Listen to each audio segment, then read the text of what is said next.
This is the Lydian Spin with Timothy Dahl, episode number 230. Good afternoon, good evening, and good morning, Timothy. Yes, it's all those things at once regularly. Um, Absolutely. that's how that goes. Time Uh, it's wanking like a whore. yeah, we're getting close to the winter solstice, and then it will tip. I've been It's having very strange, I've always had strange sleeping patterns, but they've been really wackadoodle these last couple of nights. well, you're like on many time zones in the last couple of I months, am like on many time zones. West I'm Coast, Europe. I'm my own time zone, I think. Yes, you are I could have entered my own time zone. Here we go. I've correct. entered my own time zone. Correct. True that. All right. I mean, I got a few headline stories that are pretty fun. I think you And probably you do do. too. And I can't wait to hear them. So, Should we start with Sally kind of forth. comical Sally forth. ones, tragic ones? Uh, Oh, do me with whatever you feel like. well, I'll start with a Tinderella disaster. Um, and this was in North Miami, of course, which has got its own Can't get action. off the Florida coast, can we? Well, No. but North Miami's got a special vibe, and I'm kind of into it, but it's pretty outlaw, that's for sure. This woman, she was on a Tinder date or her second one. She same person. They had one that I guess it went well. I think it was some kind of prostitution thing in reality. Because she met this guy and they went to a hotel and supposedly just smoked weed and had a good night. And then about a couple weeks later, she like reaches out to him at 5 a.m. Like, meet me at that same hotel again. He's like, okay. She gets in his car and she's like, I need $60. He's like, huh? And then he kind of like pauses. And then she has this big container full of gasoline, just starts dousing the car and lights on fire. His arm's on fire. He's like, what the fuck? And she runs off, and then the car explodes. He lived. She I think ran down the street Any on reason for fire. this outrage? No one knows. They arrested her. She has third-degree burns all over her body. No one even understands. Yeah, she went for second helpings on the date and decided no one knows. It was just decided to blow up his car. So I mean that's a pretty Well, pretty maybe hot date if you ask me. it's explosive, if you ask me. Yeah, I mean, that's just exactly. ridiculous. Whatever. Whatever. Anyway, maybe she thought he was suffering from spermatoria. You Okay, ever heard of that, Tim? Now, is that Tim, is that is you that just uncontrollable Well, ejaculation you, or something like who's the that? cleanest man I know, who's never even had a cavity, I'm sure you have never suffered from this fraudulent Victorian era because a disease it was not. But it was originally thought of as a separate sexual disease with its own symptoms, and that was thanks to Claude Francois Lamela, Okay. whose work was entitled A Practical Treatise on Causes, Symptoms, and Treatment of Spermatoria, which was 1847. The Victorians were pretty fucking weird. So supposedly the cause of the disease, it varied significantly and sometimes were associated with what people perceived at the time to be overly domesticated lifestyle. Like causes could have been flannel trousers, a full bladder, sleeping on one's back, soft beds, excess reading of sentimental literature, sitting on a railway carriage. In one case, someone ejaculated twice on the train because he was sitting instead of standing. But however, most of these experts at the time concluded that, well, masturbation might have been the main cause. Now, Duh. so when it came to treating the condition, all right, it was not necessarily mainstream doctors who took the helm, but surgeons. Now, during this time, surgeons were not always seen as they are today, right? I mean, actually, there were 3-to-1 quack doctors in Victorian times. So for That makes sense. spermatoria, the cures varied, but some were invasive, others were kinder. The kinder ones were anal leeches, enemas, Oh laxatives, God. and suppositories.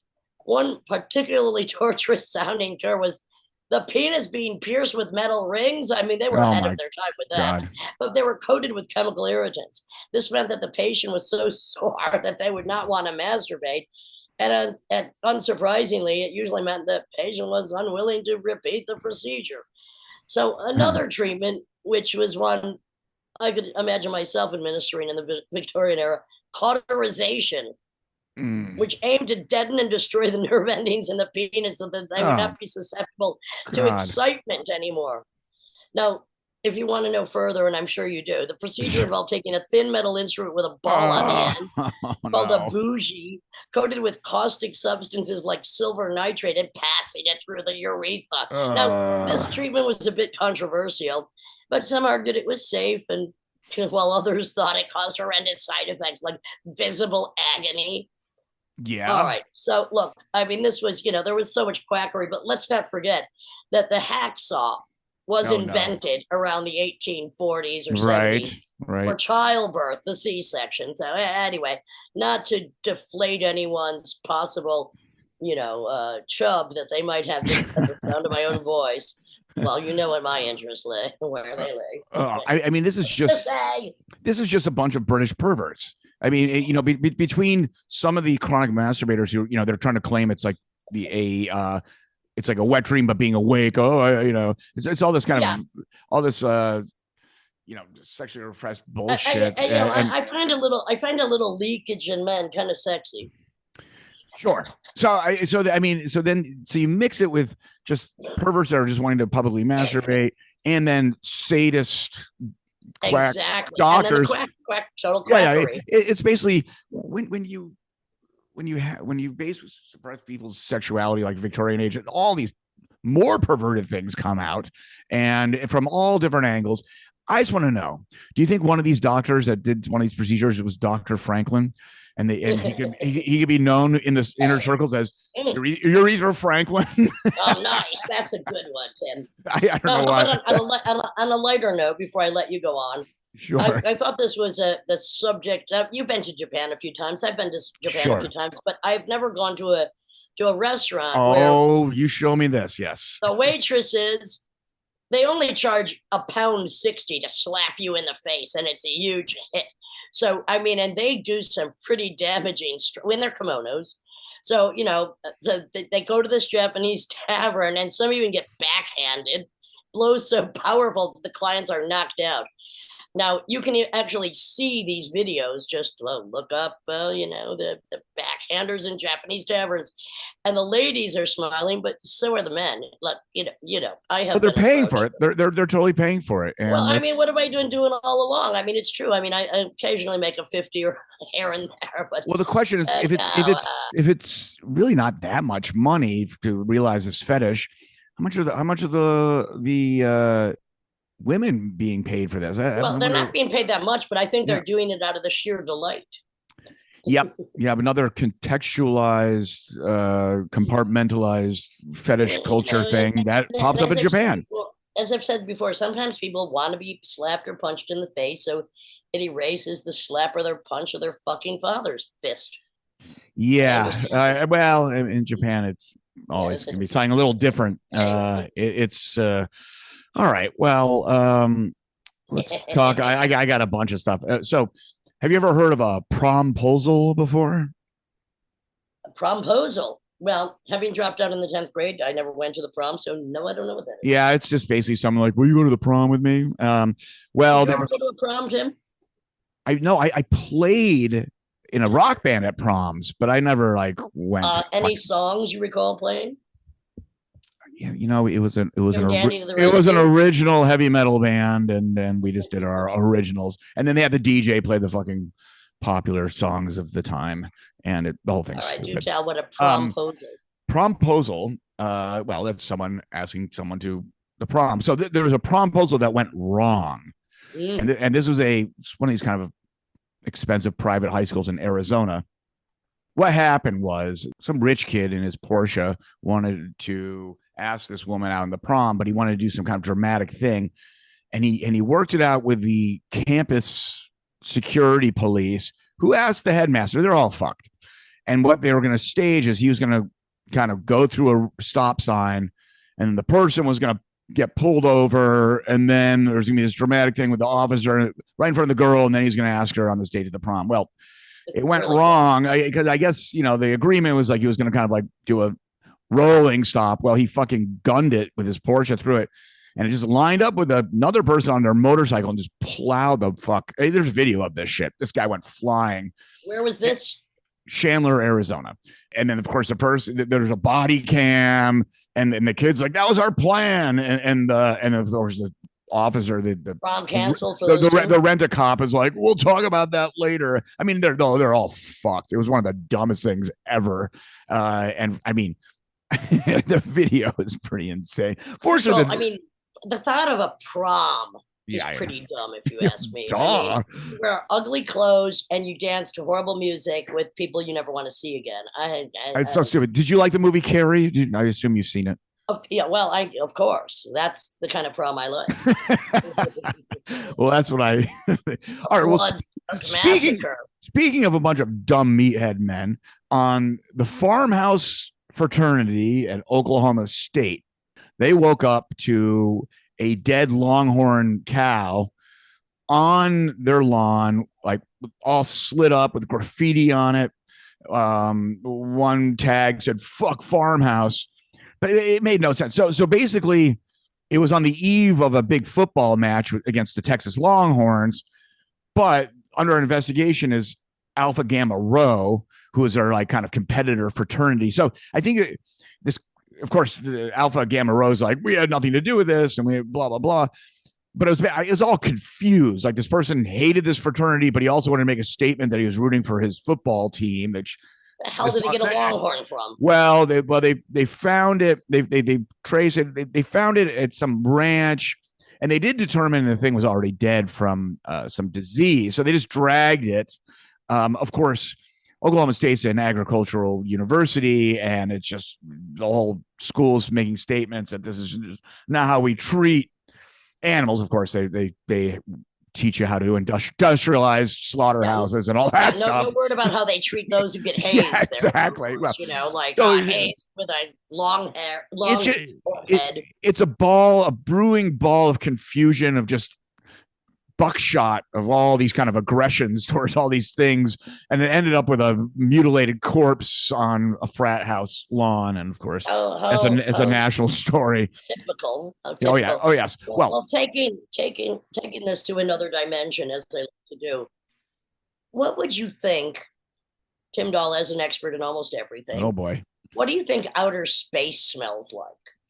Well, what I assume, it smells like nothing, because how would you know how to smell? Because you would technically implode if you were outside of any kind of all right, contained environment. Let me just correct you a little bit. Astronauts report a strong odor, this is probably coming from the Earth, of gunpowder coming from the cosmos. Now, some say it smells like burnt meat, or it's a remnant of like almond cookies or metal or gunpowder. Now, some theories attempt to pinpoint the source of this mysterious odor because, let's face it, space is a vacuum, meaning it is absent of, there's no air, no dust, no particles.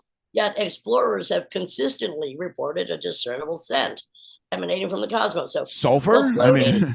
While floating in anti-gravity during a spacewalk, an astronaut unable to smell anything other than, can you imagine the inside of their spacesuit? What's really smell? Oh boy. But upon removing their helmets, many have reported detecting a strong odor clinging to their equipment. So they get stunk out by the smell of space. So one said, the best description I can come up with it is a rather pleasant metallic.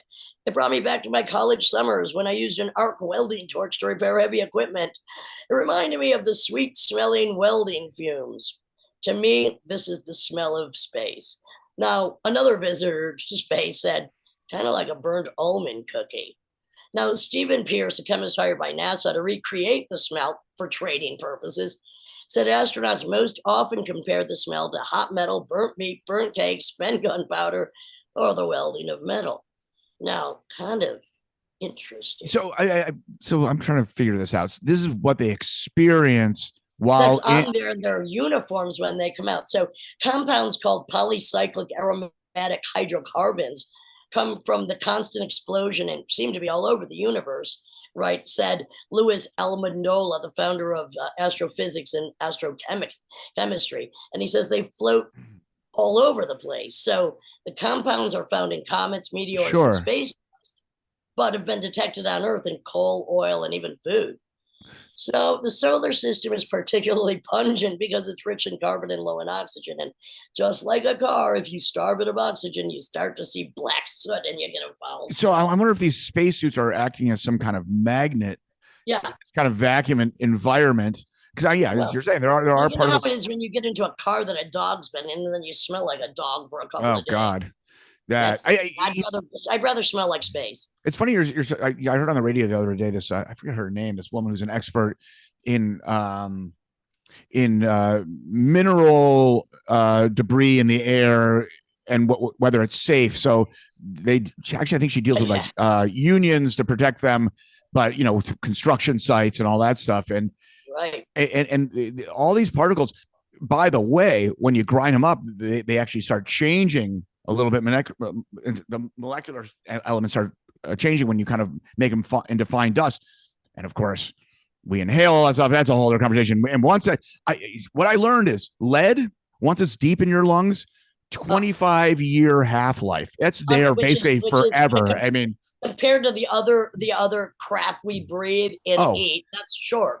Oh yeah, so we're walking around. There's all these metals and all these particles, and once there's all these like kind of homeopathic things like pull these things out. She's like, good luck with that.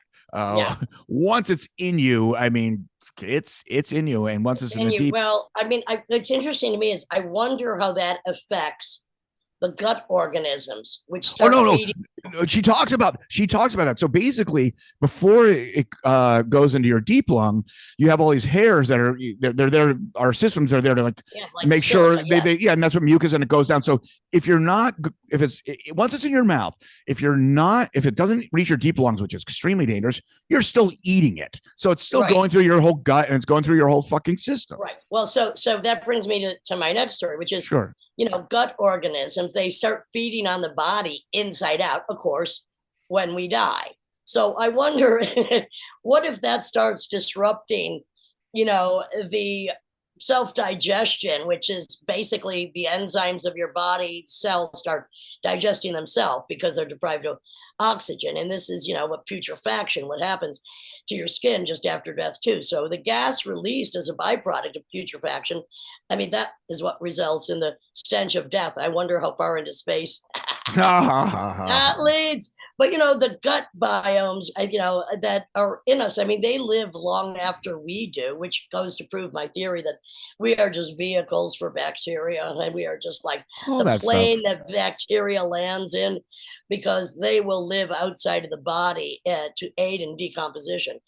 And so, as revolting to some as it may seem, if there's peace with all this, including our own self-destruction, I mean, as Stockhausen said, it's all a transformation of energy ultimately, and it's just exactly. I mean, that's all it is. But we're really worried about the human species because it's it's just. I'm worried about my gut bacteria being influenced by the lead I'm breathing and eating. I'm like, I don't want to ruin those little fuckers. They've served me well so far. So right now in Alabama, it is the second. I mean, some people are worried about chickens, while other ones clearly aren't. One of the biggest cockfighting rings has ever was busted. They called it a brazen cockfighting ring, to the point where they had stadium seating, hot dog stands, and of course they were selling chicken fingers. And this thing it's just some Southern gangster shit. I mean, everyone knew about it until I think there was more actual cockfighting during the Republican debate, which I found, as usual, rather ridiculous. Well, it's funny you mentioned that. The late actor Wilford Brimley, I always thought this was funny. The guy who played an old man since he was in the college, high school plays. One of those guys who was 49 when he filmed Cocoon, which always blew my mind. One of his only political stances, I mentioned this before, is that he was basically lobbying in New Mexico to legalize cockfights. Why? I don't know. I don't know why that was what he put his. Well, I mean, let's bring this down to the political. If there was a political cockfight, the cunts would still win, because we can do far more damage than fucking your 6 inches will ever do. I'm just saying, this is the Lydian Spin with Lydia Lunch, Tim Dahl, and our guest, Colin Marston.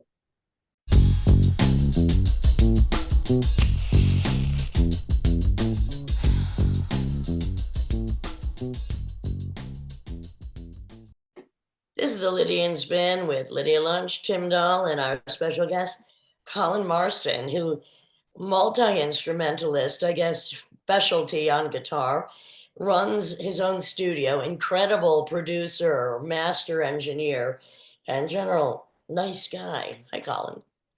It's good to be here.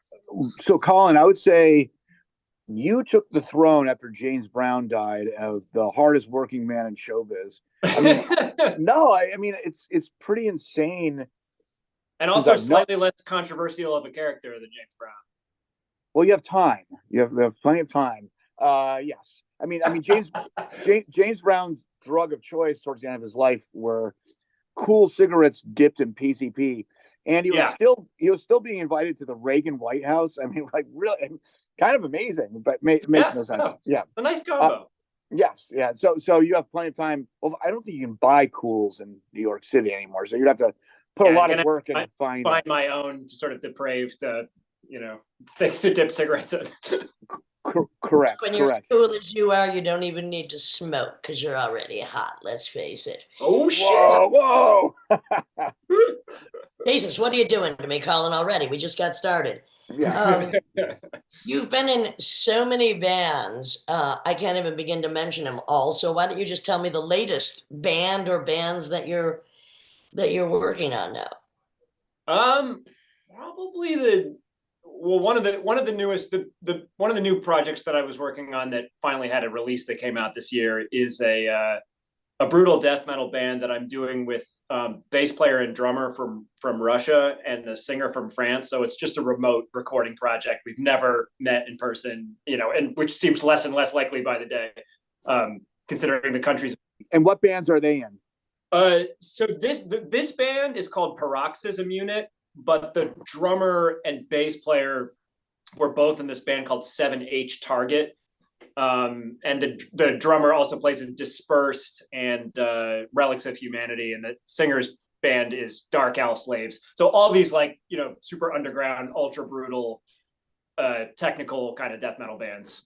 How did you come upon these two guys? I mean, especially one's in Russia, one's in France. I mean, the two Russian guys actually play together and live in the same city. And the bass player, having left this band 7H Target, wanted to sort of start he had sort of an idea of a band he wanted to do, already had this drummer in mind, and was sort of contacting a few different guitar players, and I was one of them. I demoed a song and he liked it, and so it just went from there. Okay, so the question is, because we're not at the fusion of the hybrid of digital and biological yet, where you can just download all the music history in a second. Right. With all the time that you spend in your own music and mixing, producing, recording other people's music, how do you find the time to sit through the actual duration of time it does to sit through all this esoteric, obscure, technical death metal and know all these bands? How do you find the time of the day to do all of that? I mean, I guess it just ends up being I don't know. Sometimes I feel like I hardly ever listen to music, which is obviously a lie because it's what I do all day, every day. But I mean, in terms of finding you don't listen to it while you're sleeping, I guess. But so that's a few hours a night you don't listen to it. Well, I actually do listen to music while I sleep, but that's a different story. Then you better restate that. So you do listen to music almost nonstop, but it feels like you're not listening to music because you're playing it. Yeah, well, I think what it is because I'm working on somebody else's record all day, and then maybe I'm working on some of my own music. So, I might be working on it, listening to it all day, but I'm not. It's not like when I was 15 to 17 or something, and I just felt like I was just learning about new bands nonstop and hearing new records nonstop and just digesting it all. That doesn't I feel like I got a little taste of that back in 2020 when everything was sort of canceled and I had actually a change in my schedule and a lot of time. But aside from that, I feel like a lot of the bands I hear now are just because somebody gets in touch with me and then I listen to their stuff and I'm like, oh wow, this is great. And so now and also you by now after many years on various hard scenes, you have a reputation out there too. So I'm sure people know where to go if they want somebody that can play faster and more complex than just about anybody on the planet.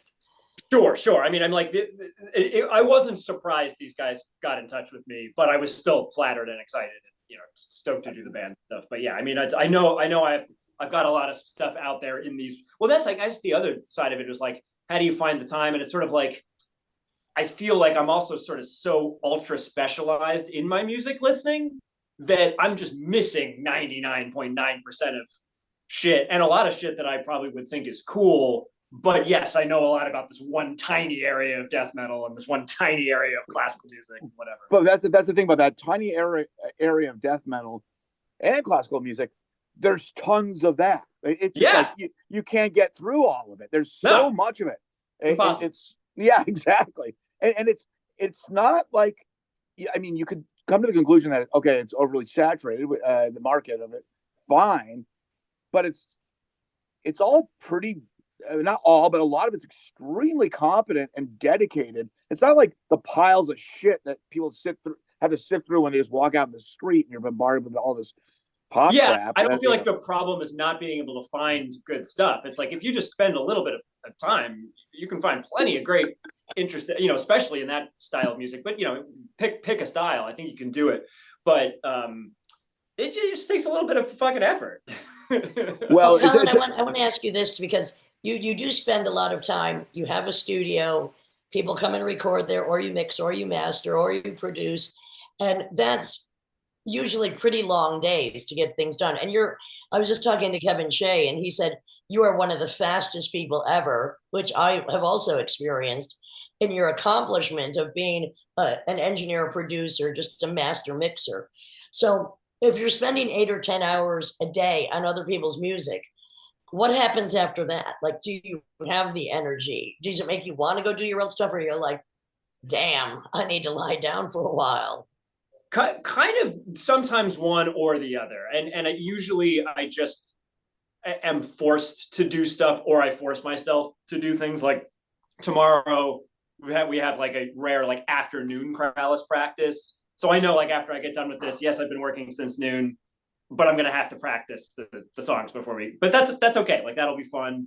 If it was like that at the end of every day, yeah, that'd probably be a problem. But I have enough flexibility, and like, I don't have any bands that are practicing like a ton. Like, I'm down to maybe 2 bands that are even practicing once a week now, and that's not even always the case.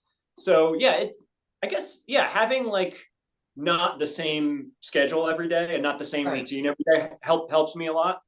Like, but feeling still, like you are employed to the service of other people, which is really a big a consumption of one's energy and a dedication to other people's work.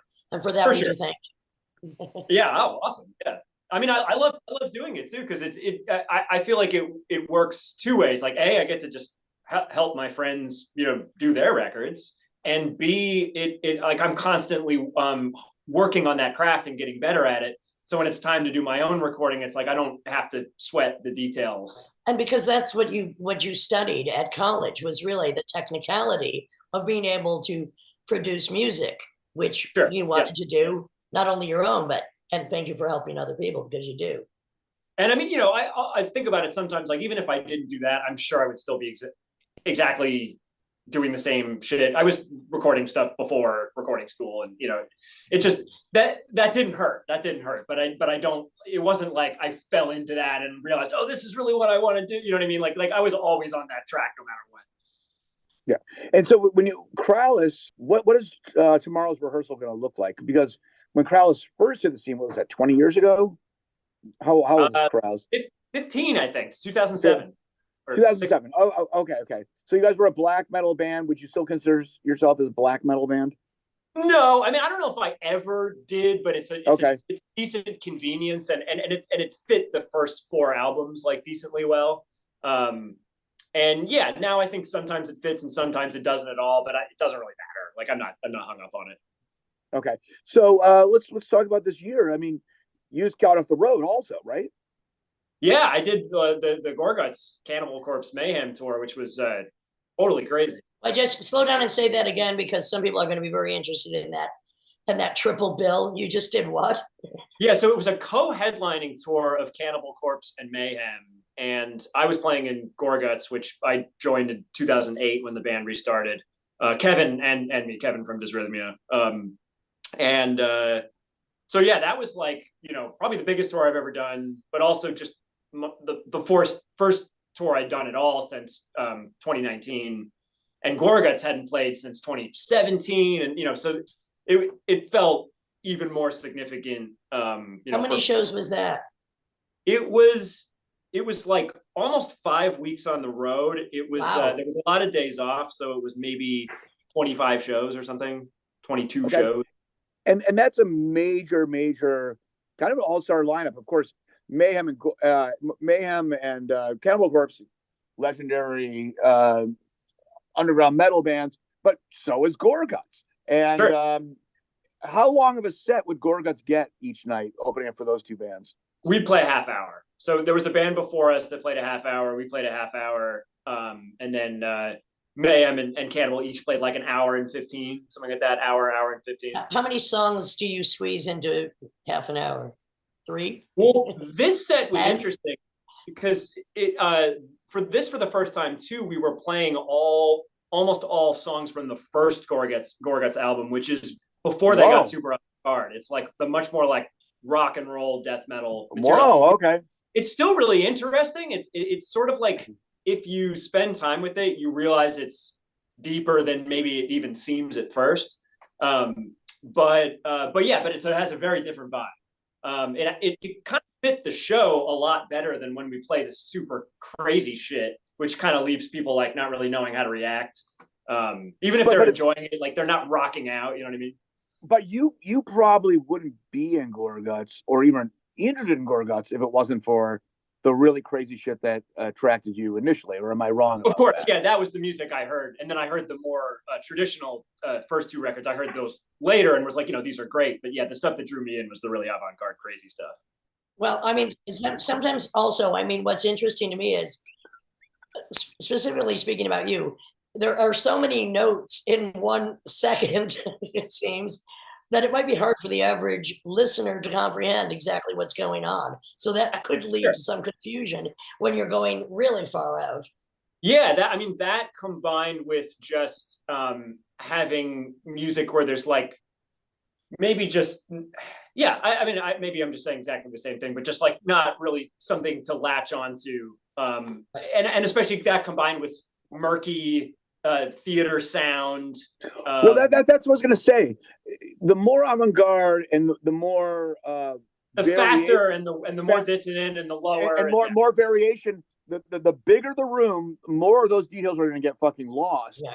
So was that a strategy for Luke or for whoever? I don't think it was like thought of that deliberately, but it was a really good byproduct. It was basically like we learned this set of material for this festival in Philly back in April, and then like that's what we knew, and we only played it once, so we're like, okay, we might as well do it on this tour. And stylistically, it just seemed to fit more with like the Cannibal Corpse vibe, and it totally did work in those acoustical environments way better too, because it just had more elements that resemble rock and roll and less that resemble like Penderecki. Is speaking of Penderecki, is there an avant metal term? Wait, what do you mean? It's kind of, I mean, in your most, it's not free form. I just want to call it most insane. It is like avant metal. Sure, yeah, for sure. I mean, the thing about the technical death metal and the sky's the limit in terms of just how, I mean, avant-garde is, of course, well, sometimes it's free form, but a lot of times it's more like modern classical music. Typically it's like very formed. I mean, I think that's what's so interesting about it, is like even these really chaotic as an ignorant listener, that's what I exactly want to say is it may sound free form, but it certainly isn't. Right. Yeah, it's the same. Most of the time, it's very, very deliberate. The stuff that sounds kind of like falling down the stairs and like off the rails and stuff is like still like really specifically written riffs, drum parts, and just sonically it's the same. So did I assume Cannibal Corpse and Mayhem have the same set every night, or did they change it up? Yeah, every band had the same setup. Every and did Cannibal Corpse do their classics? It was kind of their greatest hits, or what were they doing? Yeah, they did like Hammer Smash Face. They always play that every time I've ever seen them. But like they sort of did songs from throughout the career. I mean, they got a ton of albums, so they were definitely like, didn't have something off of everything, but it was a, it wasn't like all just the new stuff or all just the hits or whatever. It was like kind of a good mix. How did you travel on that tour? We were with the opening band Blood Incantation. We were in a bandwagon, which for anybody that doesn't know is like basically a shittier miniature tour bus. It's a converted box truck, which on a bus where the headliners are in tour buses, it's a really fucking good option because it costs about a third, I think, of what a tour bus costs, and it still sleeps 9 or 10. And really the only thing that's worse about it is it's way bumpier. So sleep is not great, but it's way better. It's like a school bus. It's like a school bus with bunks, basically. It's like a school bus with bunks. It's literally a box truck. I mean, if you look at it from the back and you don't notice the windows, you're like, that's a box truck. Whoa. A separate cab and everything. So the driver has a cab and a bunk in his cab, and then there's 9 bunks. We had 10 people, so we had somebody sleeping on the couch too. So it's tight in there. Road dog, and it's what's got to be done. Well, man, to me, it's luxury because I mean, the other option is just getting in the van and sleeping for like 2 hours in a shitty Motel 6, and then because we had to load in at 12:30 p.m. every day. Oh God. You know what I mean? Yeah, like, it's a lot of gear. Forget trying to get there, like do an 8-hour drive and then do that.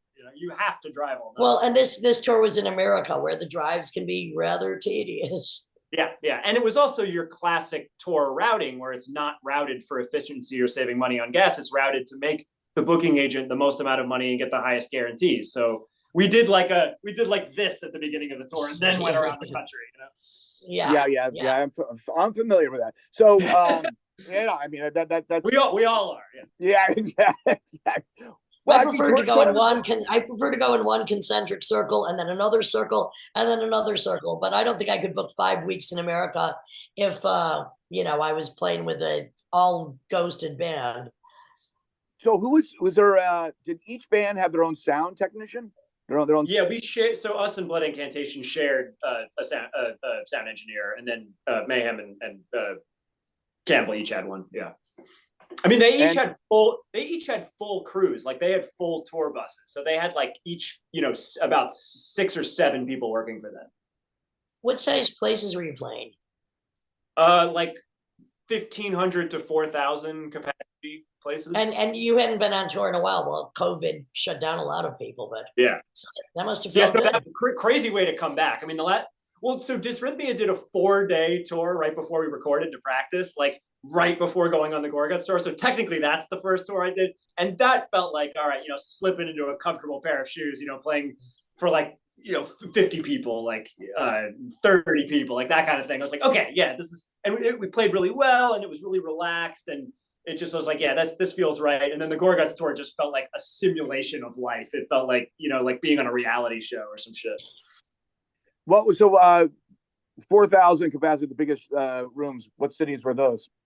Denver, I think, was one of the biggest. Really? Ones. Okay. Yeah. And I can't remember the other gigantic one. Maybe one of the ones that felt really big was the Aztec Theater in San Antonio. We played the Warfield in San Francisco. Oh, that's great. Yeah. So yeah, some places, some cool places, like, not just big and dumb. Like we played a Hard Rock Cafe Casino in Gary, Indiana. Oh shit.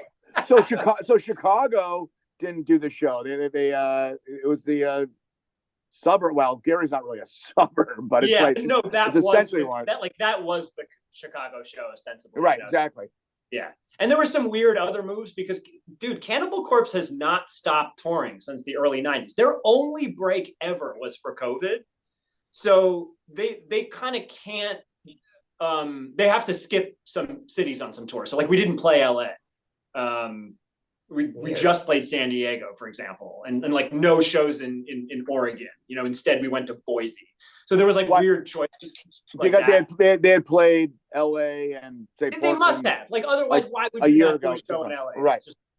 Was it basically? So you're saying Cannibal Corpse are the ones who dictated route, not Well, the booking agent did, and we all the bands have the same booking agent. Okay. All right. I mean, So, all right. Did you guys You know go into what? It's, Canada? it's great to have a booking agent as I do, who's also in a band, so he knows how to actually book concentric cities. And it's not that easy if you're going to do 25 shows. Not in this country. It's just not. Yeah. You will be driving. You will be driving. Yeah. People have no idea how as which one of the Rolling Stones, Tim said, 25 years of waiting, 5 years of playing.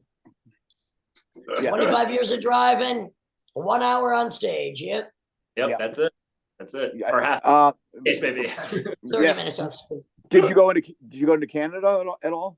Yeah, we went in just for Toronto and Montreal.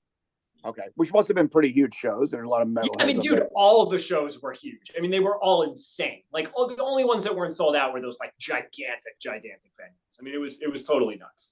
And what did you see any insane behavior or characters that stood out as a standing on stage and looking into the sea of people? There were definitely like some celebrities that showed up, but like no real great like. So what celebrities are into rock star moments? What celebrities are into Gorguts? Any wrestler show up? Cannibal Corpse and Mayhem. Well, I mean, there was like ones from the metal community, you know, just like members of this, and Gene Hoglan show up, and like, you know, the drummer from Mastodon was at one of the shows, and like, you know, that kind of shit. But there was also, I was impressed. Do you guys know the like sort of new agey ambient synth artist Steve Roach from Arizona? I know, but I don't know stuff. Anyway, he showed up to like the Tucson show, which was actually one of the ones without Cannibal, so it was like a smaller show, and like watched the whole opening band set and like hung out with them and stuff. I thought that was pretty awesome. Well, well, speaking of Cannibal Corpse, I mean, Jim Carrey got them that cameo on the Ace Ventura: Pet Detective. I mean, he's Canadian, right. so he's definitely a metalhead, but by default, but yeah, the first day of the tour, we're in the parking lot in Nashville, and I saw a car drive up with a Florida plate, and I was like, I wonder if that's one of the Cannibal guys. And I sort of like saw him out of the corner of my eye. I'm like, all right, yeah, he kind of looks right. And he gets out of the car, and it was Rob, but he was wearing the Ace Ventura shirt. I'm like, oh yeah, of course. Yeah. Well, I mean, also there's a story I read recently of Cher hanging out with Cannibal Corpse backstage because her son's a metalhead, and she went to the show, and it was like a year ago, and like totally got along with them or something, or at least the story was a year ago. I don't know when that happened. Yeah, not surprised. Very, very friendly folks. Sure. All right, so that's a massive tour, and then you come back, and now you have the word on the street is you're pretty solidly booked in your studio until, well, I don't want to reveal anything until, and you can if you want, until April or whatever. Yeah, the end of May or whatever, and then there's like a pretty good chance of some major changes. But yeah, there's nothing official yet, so I'll probably keep it. We would have keep it mysterious. Yeah, keep it's not like it's a problem if anybody knows, but yeah, who knows. So do all kinds of people come to you to mix, to master, or are you known as a specialist? I mean, Retrovirus recorded in your studio one day, whole album. That was amazing. Mixed. That was a great session. Love that one. Yeah, that was one of the rare ones where we got to do all the lead vocals live with the band. I love those rare times we get to do that. So that was a special one for me. I figure the songs, you fucking record them. You just do the work, you get it done with. So here's my theory on you, Colin. I mean, because I remember when I first started doing some recordings at your studio, it would be more on the jazz thing. And I remember it was early on. You said, "Oh, I don't really know much about jazz, but I'll record it." I think one reason why people outside of the metal world will come to you is because, well, A, you work fast, but the reason why you can work fast is because to do the metal engineering that you do, you have to be able to hear complex forms and know what's going on pretty quickly. So you can actually dissect what's actually happening, like odd meters, everything's changing. So just by the nature of that skill, you can bring in a lot more stuff because you can just hear what's going on.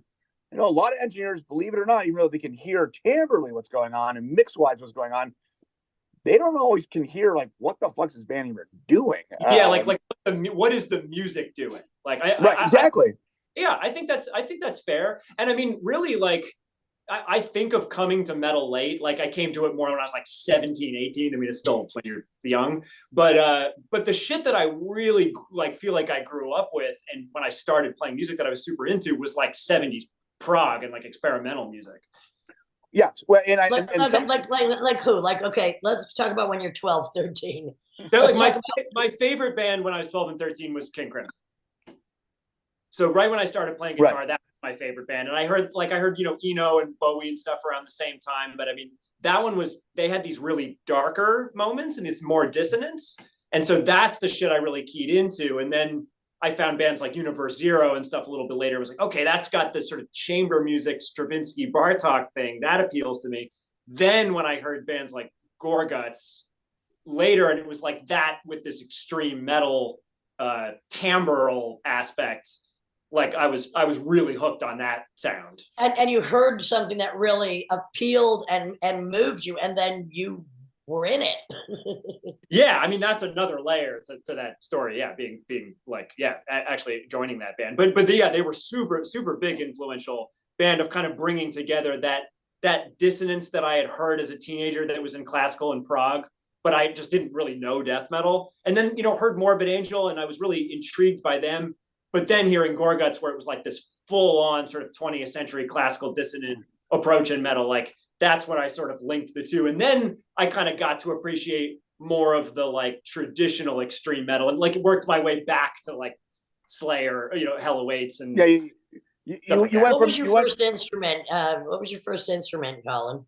Good. I think basically guitar, but the thing is that I got I started guitar at like 12, but I got the war guitar at 14, and I think I borrowed a bass early on. So I sort of, and then I played drums at 15 or something. So all those instruments I kind of learned together, and I just didn't really spend. Can you tell us what the war guitar is? Yeah, so that's if anybody knows what a Chapman stick is, Chapman stick, yeah. Basically the same thing. It's the same string configuration and tuning and everything. There's a few different flavors of both, but it's ostensibly in its pure form the same thing. It just has a traditional guitar body instead of no body. The stick would like hang on your belt and strap around your neck, and the war guitar just, you strap it on like a regular guitar. But it has the range basically of a bass and a guitar, two separate outputs, one for the bass side, one for the guitar side, two different tunings between the sides, and then you play it primarily by tapping instead of by picking. So those are like the main defining characteristics. And because the war guitar has a body, can you also go beyond the tapping technique that the stick requires by strumming in the body area, or is that just a cosmetic thing? Absolutely. And it was kind of designed a little more with that in mind. It was sort of like, do whatever technique, you can do them all. And I mean, the string spacing and stuff is more conducive to tapping than picking, but you can totally do it. I mean, that said, you could pick on a stick as well. It's just that you're kind of stuck with it at this vertical angle. So with the war guitar, you can kind of move it around and it stays. It's like both of the ones I have are two of the most well-balanced instruments that I have. So was it Tony Levin playing the stick with King Crimson? Is that what drew you to that? Levin's the okay. stick. Yeah. Okay. So who else plays the war guitar? So I became aware of it through King Crimson also, because not only did they have Levin, but they had a guy, Trey Gunn, in the 90s. Trey Gunn, yes. Played the war guitar. So they had a stick and a war guitar right when like the new record that came out in 95, when I heard them, like they were both in the band. So that's 13. How I became aware of it.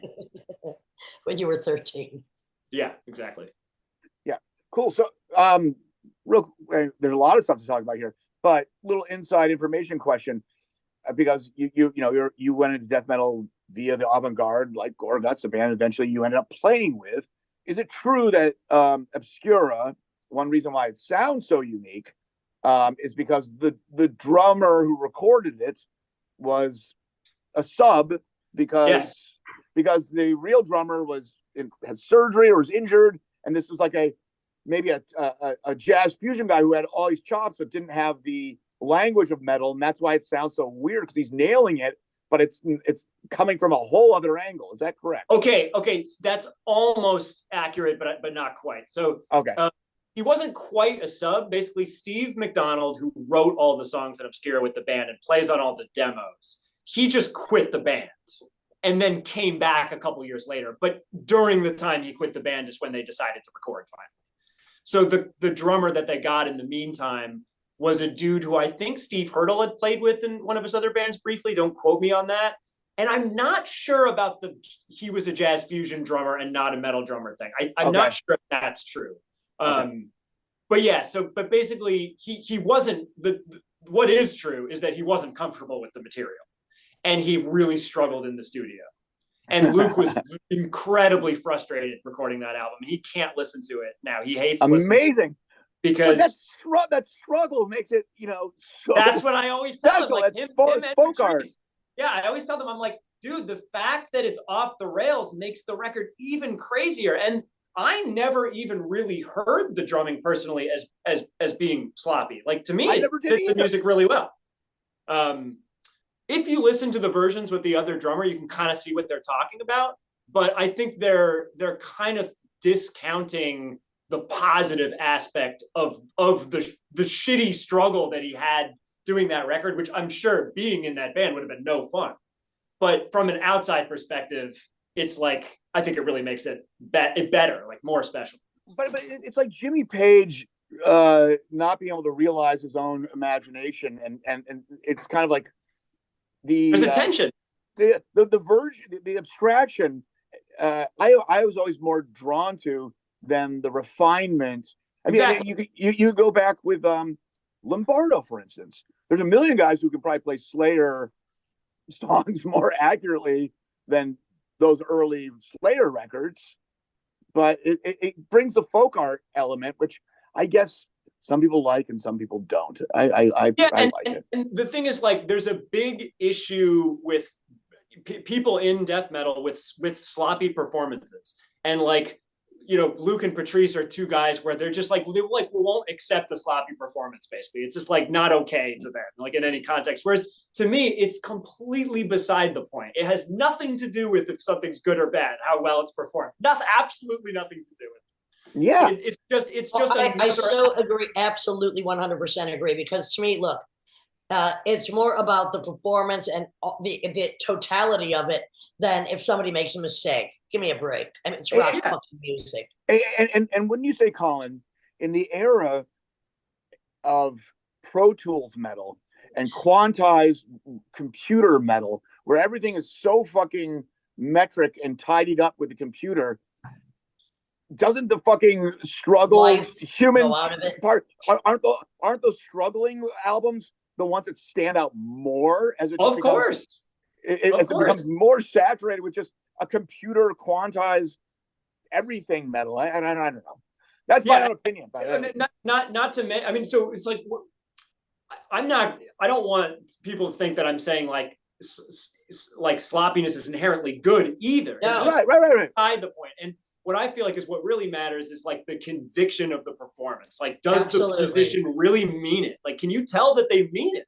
And it's like the drummer on Obscura, even though he's a little off the rails, and that was frustrating, I feel like he kind of meant it. Like he's kicking ass on that record, and it's not perfect, and that's okay. And the guy who came back and did the next album, the guy who wrote Obscura, he kicks ass on From Wisdom to Hate too, because he means it, even though he's really tight. So it's like both guys are great. It's like, but conviction is the word. I mean, that's the point. Well, conviction is the word, but you fucking mean it. Conviction is the word, but also Lydia touched on something about the human aspect. In the Milford Graves documentary, he talks about, because he was studying the heart as a musician, as this artist. Oh, I was just talking with this about somebody. Yeah, and he's basically with somebody about this. And he goes, when you study the heart, what happens when your heart is perfectly metric and basically quantized? That means you're dead. That's when the machine's like beep, beep, and that basically when there's a slight variation from one beat to the next, that means you're alive. That's novelty. You're constantly being thrown a new perception from every fucking heartbeat. And if someone's a computer, it's suddenly not really the human experience. Now, a non-human experience doesn't mean it's a bad thing, but it's taking away, the human experience, which I don't know. We're all look. I like things to be as tight as possible, but conviction is far more important. And the human element, and it's fucking rock music. Period. I want it to be tight, but We'll have a little Well, leeway. I mean, too tight, and there's no. Even it's like no, that what is just is it's a feeling? fucking cover band. Feeling, It's a cover band of yourself. right. I know about this sometimes, like how like feeling can almost be defined as like that is the same thing as the imperfections. Like if it's perfect, there is no feeling. You know, so, Keith Richards talks about that. He goes, "What makes a good rhythm section? Because it's not what you would think. It's not about what it's lining up. It's actually the push and pull that makes it imperfect. The bass player might be on top of the beat and the drummer's behind the beat. They're kind of anchored in. It's this little tug of war dance that's going around that you can't really quantize. It's kind of it's something else. Patrice, going back to Patrice, who you've toured with years, and I toured with him once, not in the same band. Child Abuse did a tour with Locust, and he was subbing for Despised Icon across Canada. So this guy, I understand where he's coming from this angle, because he is a classic for hire, at least he was at the time, metal guy. And for people that don't realize it, metal is one of the most franchise. Like, the metal bands are one of the most franchise genres. So many people are interchanging within all the bands. I know, so it doesn't make any sense considering how hard the music is. It's like, I know, it doesn't make any sense that that's true. Right, exactly. Where was I even going with this? About all right, Patrice. We can take it in another direction. So, all right, you've also been going more into synths and synth percussion. Was that something that happened during the pandemic, or was that kind of brewing before? Well, both. So yeah, it was kind of, I realized kind of recently it was brewing from like a really young age. Like when I first played music, like when I think I was like 5 or 6 years old, I told my parents that I wanted to play recorder because I thought recorder was synthesizer. And they're like, okay, great. Yeah. Like I'll start the kids play recorder. Great. Get $50. Yeah. And then the little flute showed up and I was like, oh, I'm not into this.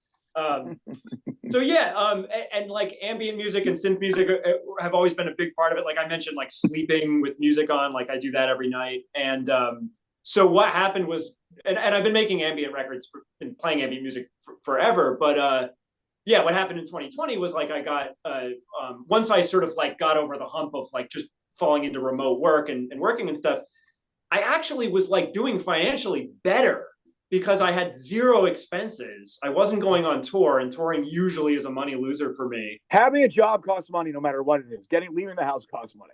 Yeah, exactly. So I wasn't spending any money, and I was still working like a fair amount. And so for the first time ever, I kind of had some money and to spend on things like instruments. So I started getting into this kind of analog synth world. And like, I totally understand how this like fucks up people's lives now. Oh yeah. I mean, the Sky and the classic analog synths cost a fucking fortune now. Yeah, I mean, but the way I've been looking at it is like for so many years, I had kind of the opposite mentality where I was like, I don't want to own anything more than I need. Like, just always just enough to make the music, and like I don't want to have a fancy guitar and like I just. Like it's all about the music and getting the most you can out of the smallest amount of stuff. And then when I sort of finally started buying fun instruments with like a lot of personality and still using them on tons and tons of records and feeling like I was actually like playing the thing and using it, I was like, okay, there's room for some of both in my life, you know? Do you have a favorite guitar? Not really. I kind of, if there's any instrument I have that I say I might have some sentimental attachment to, it's the bass. I have 2 basses, but I have one that's standard tuned that I've had for longer. And that's just been on more tours with me than anything else. And it's, beat up, and I've customized a lot of things in it. But ultimately, I try not to care too much about that stuff. Like, if I ever lost all my instruments and had to get new ones, it'd be like, okay, so be it. And that's a 6-string bass, correct? Yeah, I've only ever had 6-string. That's funny. never had any other kind of bass. Or was just not enough. Well, I borrowed a 4 young. The ones that I don't like are 5. I'm cool. I would love to have a 4. I would think that.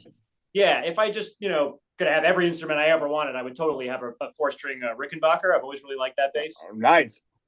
Well, that's a classic. Yeah, of course. Yeah, with like a really interesting, distinct sound and lots of sonic possibilities and stuff. So yeah, I would totally have one of those if they weren't $5,000. Right, and they used to not be that much, but of course now. Yeah. Do you ever turn down jobs when people want you to mix, master, produce stuff? Just like, oh, I'm not into that, or are you just open to? It's a job. You're going to do it. You know, you can do it quickly. You're going to do the best that you can do. Generally the latter. Yeah, I'm happy to work on anything, and even music that I wouldn't want to listen to, I can actually get into working on sometimes. And the thing is, most of the people that contact me to work on stuff, it's tangential to what I'm making anyway, because that shit snowballs, right? So it's like people know my bands, and then the bands come that know those, and then I work on those, and then people know those bands. So there's like, it's a lot of weird dissonant proggy metal bands, like, to be honest. It's a lot of that, so I really like the times I get to work on styles of music that are as far from what I make it as possible. But yeah, I turn stuff down when I'm just too busy. That's be the most thing, the number one. And if I get like a really bad vibe from the person, but that's really rare. That's really fucking rare. I think I'm super lucky in that respect, that it's like. Well, you did a great job with the Retrovirus album, and a great job with the unreleased album I did with Grid, which was a fantastic job. Yeah. Let me know if anything happens with that. But yeah. Well, we hopefully soon. It'll be coming. It'll be coming eventually. Would you agree with the theory amongst some metalologists that basically, and I'm wondering, because you were talking about your early influence being prog, that death metal and I don't know, just extreme brutal metal is actually a variation of prog, and that they've basically taken the kind of aesthetic of metal, but it's kind of is prog rock with the metal ingredients, or does it not even fucking matter? I mean, yeah, like both, right? I mean, yeah, I basically agree with you, and yeah, like none of it matters, right? It's just like, it's talking about this stuff is necessary to a certain degree just to have a conversation about it at all. But sure, yeah, obviously, at the end of the day, well, it's almost more. It is a little more applicable, I think, to the obscure brutal metal conversation, because that is so genre like focused. That almost becomes like part of. I mean, obviously, it's part of what it is. What am I trying to say? I don't know. You don't even need to answer that. I was just running that by you.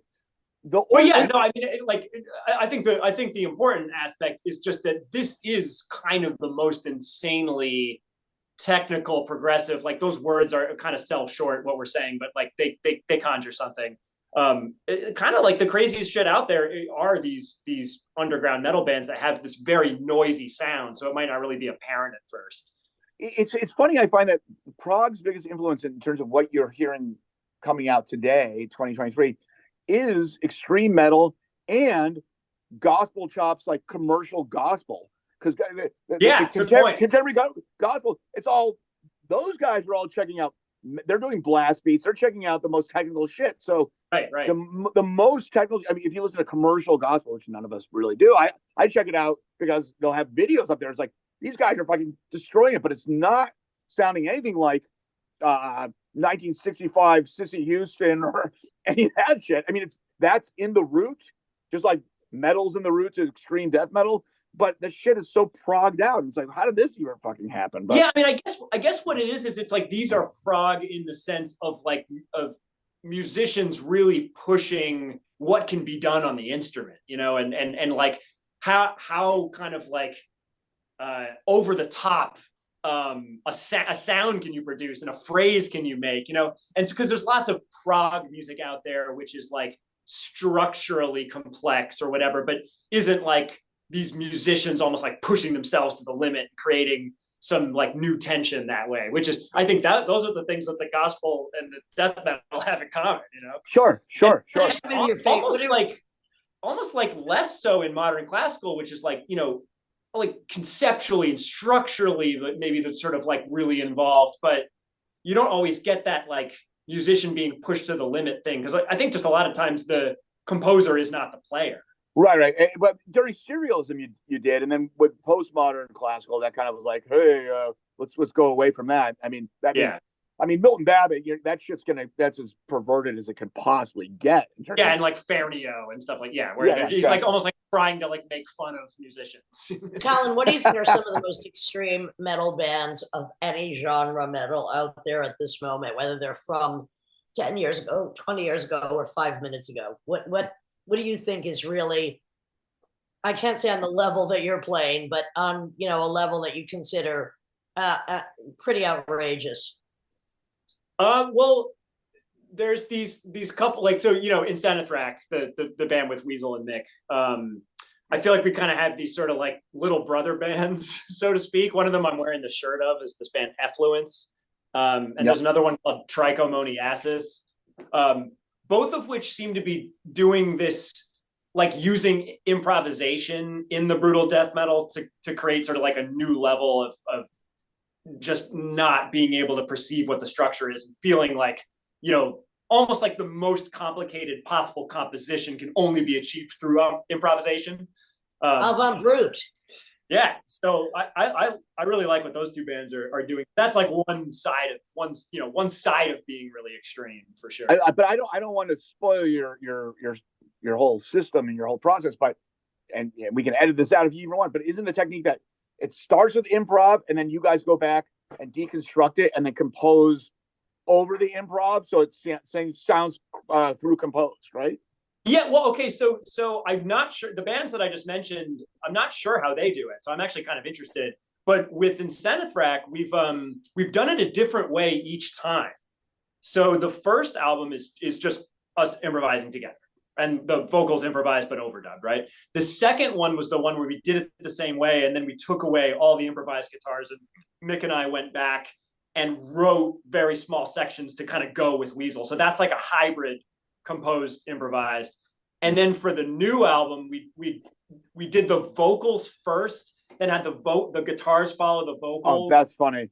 Then the bass only plays when the vocal and guitar stops, and then the drums went last. Weasel just watched the music on the computer screen. He set up in the control room in here, watched the music, and there's actually a video of it on my YouTube channel. You can see him recording for the last album. And so the drums were actually done at the end. What is that called, that album? It Hate Oscillates. Fuck, I don't remember. It's the three-word title. Another unpronounceable conundrum. It Hate Think Oscillate. I think that's the title. Yeah, that's it. So when how many Origin albums have you done? I've only done mastering for them, but I've worked on I think the last 4 or 5. But they've recorded and mixed every record with the same guy. They keep going back to Kansas. And I think he's a dude that doesn't even work on metal really outside of them. So it's kind of an they're from Wichita, right? They're from Wichita. Topeka. Topeka. Okay. All right. Pretty incredible band. Yes. All right. So let's maybe go back even further. Behold the Arctopus. That's a prog band. Yeah, for sure. Yes. And you've had many, I don't know, different permutations based on different members. Is that band coming out with any new albums soon? Yeah, we actually just came out with a new album in September. And what's that called? And who's on that? It's I actually have it right here. Look at that. Okay. We just got the CDs the other day. Yeah, it's called Interstellar Overtrove. Not Overdrive, but Overtrove. Our previous album was Hapolectic Overtrove, so this one's Interstellar Overtrove. And this was like, I'm really stoked on the way this one came out. This was our sort of studio experiment record, because every other plays on that. It's always been me and Mike Lerner. He's the guitar player, and for the last 3 records, it's been Jason Bowers as our. I was gonna call him a drummer, but there's no drum kit on this new album. It's all the electronic synth percussion and like overdubbed classical acoustic percussion. So this was a record that we made. This was supposed to be basically like the pandemic record, but it happened a little bit later. So I would record Jason improvising for about an hour on the electronic kit, cut that down into a 3-minute composition, write war guitar over it, then have him back overdub the acoustic percussion, and then finally, like we're doing now, I would get on Zoom with Mike, the guitar player who lives in LA, and we would both sit down with a guitar and like collaborate on what the guitar parts would be. So his music never designed to be played live, which everything we've done, as crazy as it is, we've played everything live. Like it's been designed to be a live band from the beginning. Could you? So this was could you play it live if you made some kind of reduction or some kind of no, because it would require at least two full-time drummers, and I multi-tracked a lot. So there's often like 4 tracks of me, 2 tracks of drums, and a guitar. Not everything has to be a live experience. Exactly. And I was like, let me not even blur the experience. Let's make this like total studio, like make it an orchestra instead of just being like a weird record that still we could have done live. Like, no, this is completely undoable live. Like, and we'll write music we never would have thought to write if we were going to write it. Like, take a whole different approach to the composition. So at this point with all your bands, what percentage of them are things that you write from the ground up? Oh, Tim, one more thing about that record, just because I feel like you would. Please. The other thing about the record was, so yeah, there's no drum set. There's also no distortion and no amps. We just did like pure DI clean guitars. Oh God! So Talk about this naked. is like the dumb promo sticker I had made up, which is like the no distortion, no amp, no drum kit, no keyboards. Are you trying to simulate like the earliest digital cold recordings? Like, what's the? Well, it's actually all analog synth drums. It's these Simmons drums, like the hexagonal synth drums. So they're analog. I'm talking timbrely. Just like why do you want it so like neon lights in a hospital kind of feel? Exactly. Yeah, like no, like completely synthetic sounding. Well, because like it's a challenge. Because it was a really good challenge. Yeah, exactly. Yeah, like paint, completely change the palette, and make a record. Everything in the past, and like basically, heavy metal Colin, that is what you are known for: changing the palette. So with that, that's what you do. You change the palette of that which has come before, while still being perhaps inspired by it, but taking it into another universe completely. Let's face facts. That's what you do, my friend. What percentage of the stuff you do now is from the ground up, writing and playing, versus collaging and then going back and having to learn the collage that you put together to realize it live? Like 50-50. Because like I've got the Dysrhythmia and Krallice and Gorguts and all the Behold stuff except this new album, which is all like written and practiced to be played live and stuff. And then a band like the band with the Russian guys, I never played any of those songs all the way through. They're just written in small sections, total studio thing. So yeah, was that kind of your question? Was that what you meant? Well, no. I was kind of like, when they talk about like Eddie Van Halen's playing, for instance, the early albums, you could tell he just like worked out these guitar solos. Where the later ones, there's the SSL board, and it's basically like 4 guitar solos, and like the best part of this, the best part of that, and then you have to go back and learn collage things. Yeah. I've like, so for the Krallice record that just came out recently, the second half of it, I just play synth bass on. And the way we recorded those songs, Mick and Lev learned the songs together without the me and McMaster. And then they recorded it without us. And like at the end of the day of them recording, I would write the synth bass in small sections, thinking we were never going to play the songs live. Then we decided to play them live. So that was a really classic example of me having to learn like something that was done with 1,000 punches. It was never designed for that. Like, so I have done that a few. Yeah. And that's not easy. Well done. And that's kind of how I have to do the Behold stuff. Even if I'm writing it to be played live, I have to kind of learn it in very small pieces. For sure. Very small pieces, just to even be able to do to make sense out of the composition as I'm doing it. I kind of have to do it in small chunks. So that's I guess that's kind of always the complicated stuff that I learn. I guess that's more or less always the way it's starting. Well, most of your music has more notes than anyone can comprehend. So therefore it is interstellar, extrastellar, over whatever most people's heads. Interstellar over whatever. That's it. And this has been and will be for the foreseeable future the Lydian Spin with Lydia Lunch Timdahl and Colin Marston, master musician of many things, master studio recording, producer, engineer, technician, all-around general cool guy. Thank you, Colin. Thanks for having me. Yeah, awesome, Colin. And thanks for squeezing in this interview in your very, very busy schedule.